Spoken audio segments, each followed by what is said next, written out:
रहते ही 10-10 साल से बाहर हो, 20-20 साल से, जिनके पास बेंटले हो, जिनके पास जो है फरारियाँ हो, और वो हमारे फैसले करेंगे।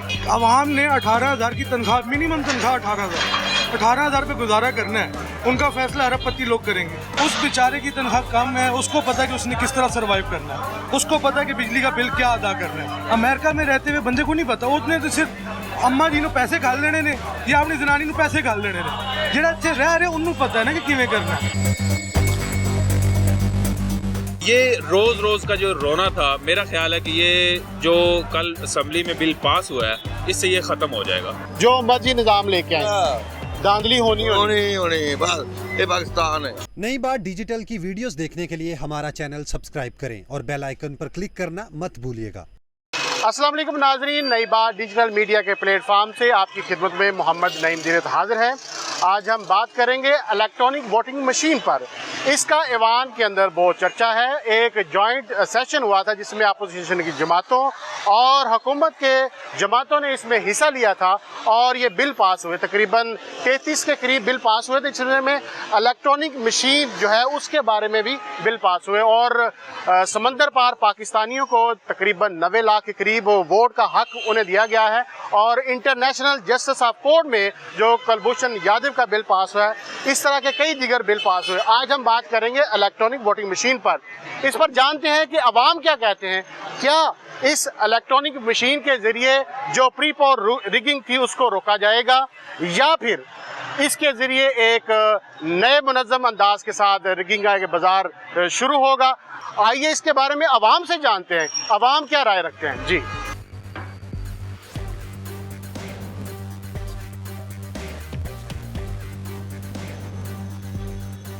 अब हम जा रहे हैं अवाम के पास, उनसे जानते हैं कि अस्सलाम वालेकुम।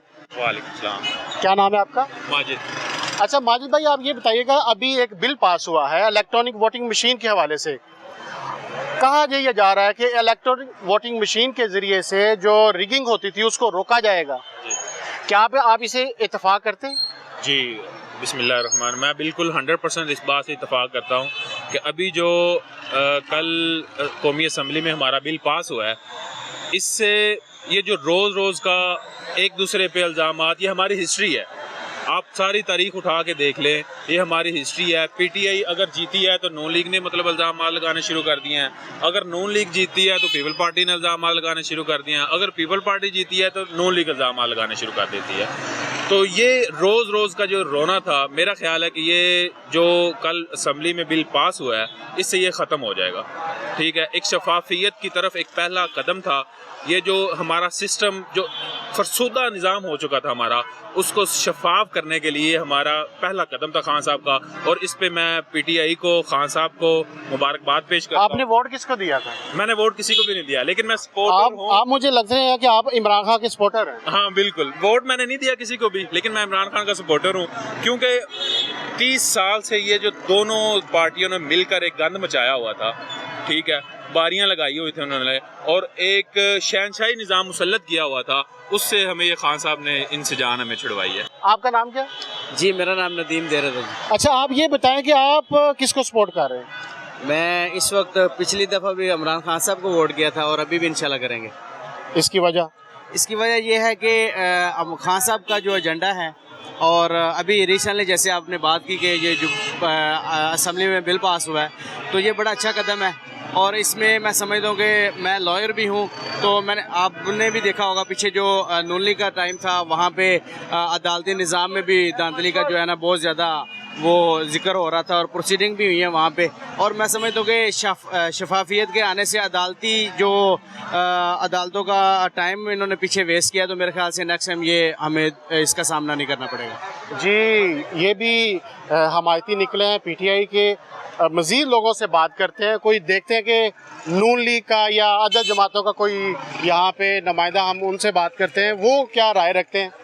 वैसे तो जो जमातें हैं, नून लीग की जमातें हैं, उन्होंने तो ये कहा है कि ये एक शैतानी अमल है, ये मशीन है और पीपल्स पार्टी की तरफ से कहा ये प्री प्लान रिगिंग की तरफ एक कदम बढ़ाया गया। अस्सलाम वालेकुम। वालेकुम सलाम। अंकल जी आप कैसे हैं? अल्लाह का शुक्र है। आपका नाम क्या है? मुख्तार अमन। अच्छा, अभी ये बिल पास हुआ है इलेक्ट्रॉनिक वोटिंग मशीन अच्छा। कि अब आप ठप्पे नहीं लगाएंगे, इलेक्ट्रिक वोटिंग मशीन के जरिए आप वोट कास्ट करेंगे। तो क्या इसके जरिए धांधली का जो शोर मचता था क्या वो कम होगी? आप इसके हक में हैं, आप क्या कहते हैं? उन्हें करनी ही करनी, अल्लाह का बंदे उन्हें करनी ही करनी। बाबा मशीन ले आओ, जो मर्जी ले आओ। अगे आई थी मशीन आई है ना, इन्ने साल हो गए ना, 70 साल 60 साल हो गए ना, आई थी मशीन तो नहीं वेखियां। हूँ मशीन कामयाब हो जाएगी। यानी आपके ख्याल में जो मर्जी निजाम लेके आए धांधली होनी होनी बस ये पाकिस्तान है।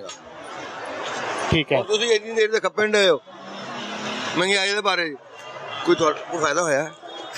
कोई फायदा होया? उतार जा रही ना महंगाई। कहना जी वो अपना सऊदी अरब की गल करता सी जी, वो उत्थे भुखा नहीं मरदा, बंदा मरन देना ते रियासत बनानी।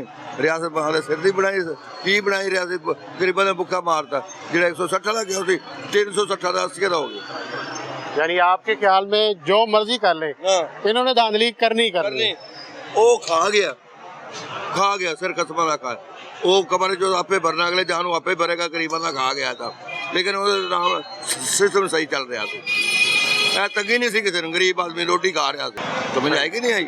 हूँ तो बाद छड़ दो, पता नहीं की बंदा है की है। ये साडा रब है जो सानू रोटी देना पिया है। हमने जो सवाल पूछा कि इलेक्ट्रॉनिक मशीन के बारे में, लेकिन यहाँ पे लोग जो है वो महंगाई का जो है वो रोना रो रहे हैं। एक और हमारे साथ अवाम मौजूद है, उनसे बात करते।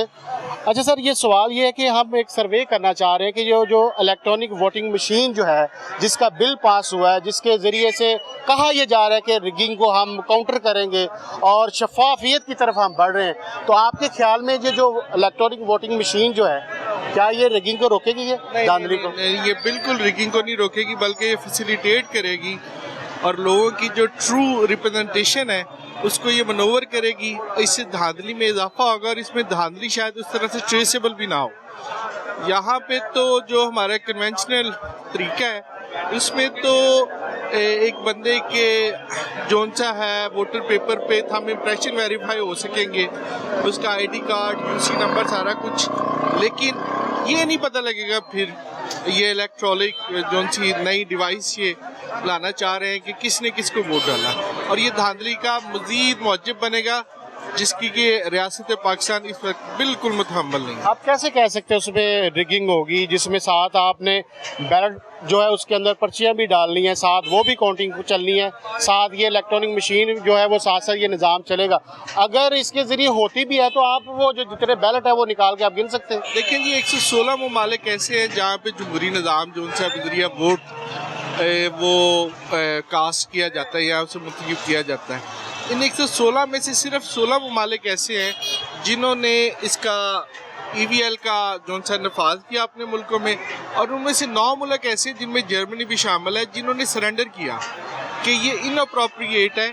और ये मैं उन ममालिक बरतानिया अमेरिका में तो ये चल रहा है, कुछ ममालिक में चल रहा है, लेकिन देखें कि इस दफ़ा अमेरिका डोनाल्ड ट्रंप के जो इलेक्शन है उसमें भी इसी ईवल डिज़ाइन मशीन का जो पोस्टल बैलेट है उसमें आके बहुत ववेला हुआ। और फिर वहाँ पे ये एक जो वहाँ के कन्वेंशनल जो स्कूल ऑफ थॉट है उन्होंने ऑब्जर्व किया कि हमारे जो उनसे ये जो हमारी टेम्परिंग है ये EVL के ज़रिए हुई। कभी वो रशिया पे इसका इल्ज़ाम लगाते हैं, कभी वो अपनी इस्टेब्लिशमेंट पे। तो लिहाजा ये एक ढकोसला है जो हमारा कन्वेंशनल तरीका है वोट डालने का, जिससे लोग बखूबी आगाह हैं, उसी को राइज होना चाहिए। इस डिज़ाइन तो जो मरे अफराद हैं उनके वोट भी कास्ट हो जाते हैं, जो ओवरसीज़ पाकिस्तानी है उनके भी वोट इस निज़ाम के तहत ही कास्ट होते हैं।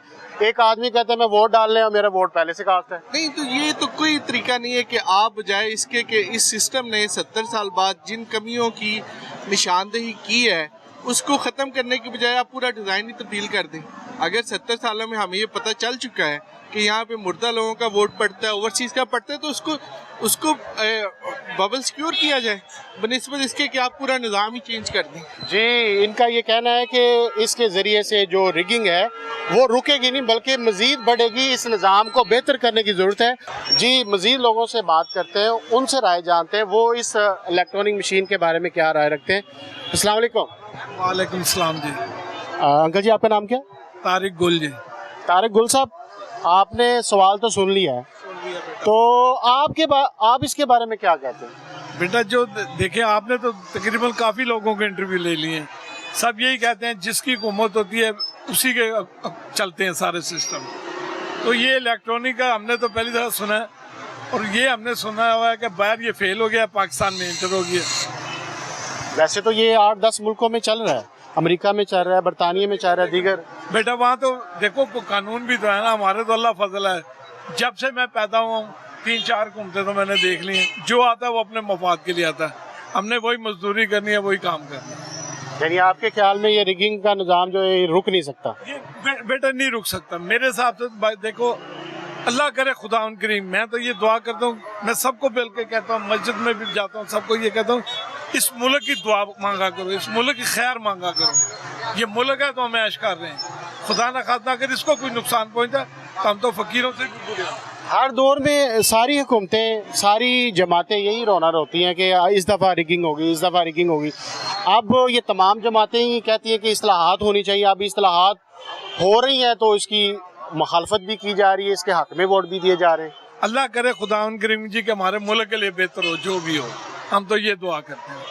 जी, उनका यही कहना है कि हमारे मुल्क के लिए बेहतर होना चाहिए। और मज़ीद इसके बारे में मज़ीद लोगों की राय जानते हैं, वो क्या कहते हैं।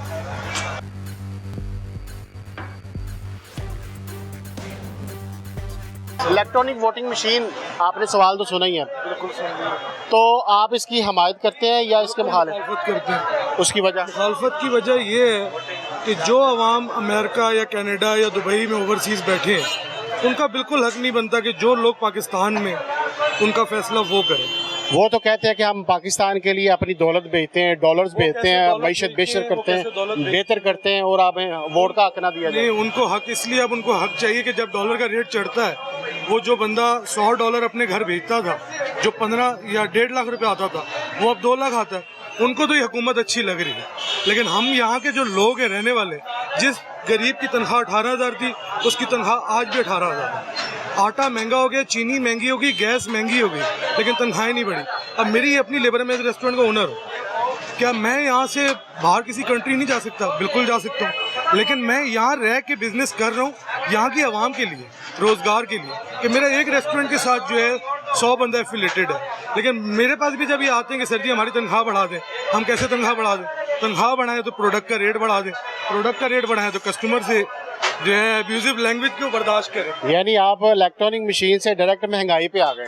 महंगाई पे नहीं आ गए, वो क्यों फैसला करें कि जो यहाँ पे लोग रह रहे हैं उनका फैसला बाहर वाले क्यों करें? यानी यहाँ की आवाम करेगी उनका फैसला, कि अगर तो वो हमारे पाकिस्तान में रहते हैं, वो रहते ही नहीं है। जो रहते ही 10-10 साल से बाहर हो, 20-20 साल से, जिनके पास बेंटले हो, जिनके पास जो है फरारियाँ हो, और वो हमारे फैसले करेंगे। और उनके जो जिस आवाम ने 18,000 की तनख्वाह, मिनिमम तनख्वाह 18,000 पे गुजारा करना है, उनका फैसला अरबपति लोग करेंगे। अच्छा, इसका मतलब है जो उनके लवाहकीन है, जो उनके अहले खाना जो पाकिस्तान में रहते हैं, उनको पाकिस्तान के ताल्लुक रखते हैं ना। आप मुझे बताएं कि हर घर से एक बंदा बाहर भेज दिया जाता है, ऐसे ही है कि 5 बच्चे हैं कि एक को बाहर भेज दो तो बाहरों कमा के सानू भेजेगा, एवं कर दिया। यानी तुसी कमाऊ पुत्र दी गल नहीं सुननी? नहीं, एक कमा रहे जड़ा इधर रगड़े खा रहे हो तो की है, वो तो किसी ने नहीं सोचना। ਤੇ ਜਿਹੜਾ ਬੰਦਾ ਜੁਦਾਈ ਕੱਟ ਕੇ ਉੱਥੇ ਗਿਆ, ਤਨਹਾਈ ਕੱਟਦਾ, ਉੱਥੇ ਕਮਾਉਂਦਾ ਪਿਆ, ਤੁਹਾਨੂੰ 10 ਬੰਦਿਆਂ ਨੂੰ ਪਾਲਦਾ, ਉਹਨੂੰ ਵੋਟ ਦਾ ਹੱਕ ਨਹੀਂ ਦੇਣਾ। ਜਿਹੜੇ ਵਿਚਾਰੇ ਇੱਧਰ ਰਹਿ ਕੇ ਮਿਹਨਤ ਕਰ ਰਹੇ ਨੇ ਉਹਨਾਂ ਦਾ ਫੈਸਲਾ ਉਹਨਾਂ ਨੇ ਕਰਨਾ, मतलब ਇਹ ਕਹਿ ਦਿਓ ਸਿੱਧੀ ਗੱਲ। नहीं, बिल्कुल भी ये नहीं कहते। जो उधर है उनको भी वोट का हक, और जो इधर है इनको भी वोट का हक। उनको वोट का हक है, बिल्कुल होना चाहिए हक, लेकिन वो क्या पाकिस्तान के लिए कर क्या है? पाकिस्तान पैसे भेज रहे हैं? नहीं, कोई पैसा नहीं आता, कोई पैसा नहीं आता। ये तो हमारे पैसे तो पता नहीं किस किस से आने थे, आ गए पैसे। नवाज शरीफ का आ गया, जरदारी का आ गया। पैसा किसी का नहीं आना, जिदा जिदे कोल है ओदे कोल नहीं, ये तो मेहनत कश है, कमा के भेज रहे हैं, वो तो दूसरा मसला है नवाज शरीफ। एक अलग बहस है, लेकिन आपने मुझसे पूछा है कि भाई वो हमारा फैसला कर सकती है। बिल्कुल, आपकी उनको हक नहीं है हमारा फैसला करना। आपकी राय का हम एहतराम करते हैं। आपकी राय है? यहाँ के गरीब लोग हैं, उस बेचारे की तनख्वाह कम है, उसको पता है कि उसने किस तरह सरवाइव करना है, उसको पता है कि बिजली का बिल क्या अदा करना है, उसको पता है कि यहाँ पे आटा कैसे लेना है, रक्शे का किराया कैसे देना है, पेट्रोल कैसे बनवाना है। अमेरिका में रहते हुए बंदे को नहीं पता, उसने तो सिर्फ अम्मा जी ने पैसे घाल लेने ने या अपनी जनानी ने पैसे घाल लेने ने, जेड़ा इत्थे रह रहे उन्होंने पता है ना कि किवें करना है। इस गल भी तो सोचो ना। बिल्कुल सही, भाई ने बहुत अच्छी बात की है। वो कह रहे कि जहाँ रहने वाले बंदे को हक होना चाहिए, जो बाहर वाला जो कमाऊ पुत्र है उसको कोई हक नहीं होना चाहिए। जी, आज हमने अवाम से बात की और उनकी राय जानी कि इलेक्ट्रॉनिक वोटिंग मशीन के ज़रिए से हक़ राय दही इस्तेमाल होना चाहिए, या वो जो पुराना जो निज़ाम था वो बैलेट पेपर के ऊपर ठप्पा लगाने का वो निज़ाम बेहतर था, या ये वाला निज़ाम। तो बहुत सारे जो लोग थे उनकी यही राय थी कि इस निज़ाम के ज़रिए से जो रिगिंग का जो अमल है वो रुकेगा, लेकिन बहुत सारे लोगों का ये भी कहना था कि जो पुराने वाला जो निज़ाम था उसके ज़रिए से ही ये जो इलेक्शन होना चाहिए, क्योंकि इसके ज़रिए से वो जो पुराना जो निज़ाम था वो ही बेहतर था। एक नए मौजू के साथ दोबारा हाज़िर होएंगे। नईम दीरत को इजाज़त दीजिएगा। अल्लाह निगहबान।